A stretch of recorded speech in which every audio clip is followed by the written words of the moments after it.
Number one ঘটনা আমাদের flicker ভাইকে নিয়ে ক্লিয়ার করে দিই। ফ্লিকার ভাই আরএস কে লিভ করছে, এটা 100% শিওর, এবং সে আরএস তে যাচ্ছে না। তার মানে এই না যে ফ্লিকার ভাই আমাদের টিমে পার্মানেন্টলি চলে আসছে। ফ্লিকার ভাই আমাদের টিমে আপাতত আসছে অ্যাজ এ স্নাইপার প্লেয়ার হিসেবে, কিন্তু এটা টেম্পোরারি একটা ধামাকার জন্য, আপকামিং ধরে না ওই ধামাকার জন্য।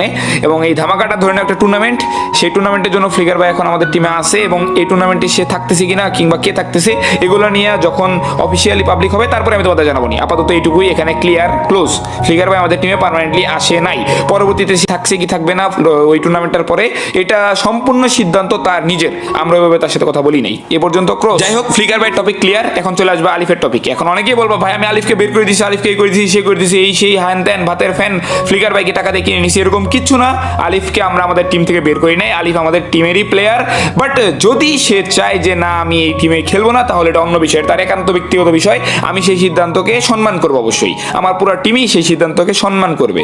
বাট আলিফ আমাদের ওরকম কিছুই বলে নাই যে সে টিম থেকে বের হয়ে যাচ্ছে, সে বাংলাদেশ টপান টিমে খেলবে না, এরকম কোনো কথা নাই। জাস্ট আলিফ আপাতত আপকামিং ধামাকাতে সে থাকতেছে না, এটুকু তোমাদের জানাই দিলাম। এবং এবং এবং যেটা বলতেছিলাম সেটা হচ্ছে আলিফ আপাতত অফ গেছে অনেকগুলা কারণেই, কারণ তার শর্ট রেঞ্জের যে গেম প্লেটা এটা ইমপ্রুভ করতে হবে। বাকি লং রেঞ্জে তো একদম আগুন, আপাতত সে ইমপ্রুভ করুক। ইমপ্রুভ করার জন্য সে সময় নিছে, কিছুদিন সময় অফ যাবে, এর মানে এই না যে আমাদের সাথে খেলবে না, আমাদের সাথেও খেলতে দেখবা, ওগুলো নিয়ে কোনো টেনশন করো না, বাট একটু কম দেখবা, এটা হচ্ছে মেন বিষয়। আর এজন্য কখনো কাউকে হেট না, অবশ্যই সাপোর্ট ভালোবাসা দেখাবা।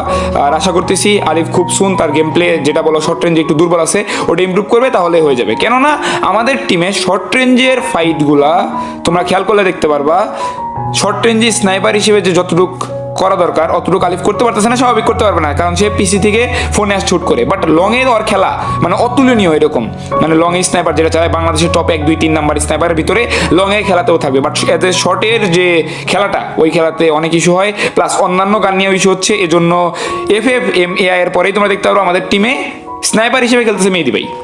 একটু ভালো করে খেয়াল করো, তোমরা যদি খেয়াল না করো হুদাই পোটার করলে চলবে না। মেনলি স্নাইপারের রোলে শিফট করছে আমি মেহেদী ভাইকে, জানি আলিফ সেকেন্ড কিংবা থার্ড রোলে খেলে মোটামুটি ওর শর্ট রেঞ্জটা ইমপ্রুভ করতে পারে, তারপর আবার আমি ওইদিকে সরে দিব, কারণ মেহেদী ভাই অলরাউন্ডার। তাদের এখন জয় বাংলা আশা করতে সব সলভ হয়ে যাবে, তারপরে সব আস্তে আস্তে জানাবো। তারপরেও টিমের উন্নতির জন্য কাউকে চেঞ্জ করা কিংবা কিছু করা হলে ওটা আমাদের পক্ষ থেকে আপডেট পেয়ে যাবা। Bye bye, take care, senior video, love you all, দেখা হচ্ছে নতুন কোনো ভিডিও।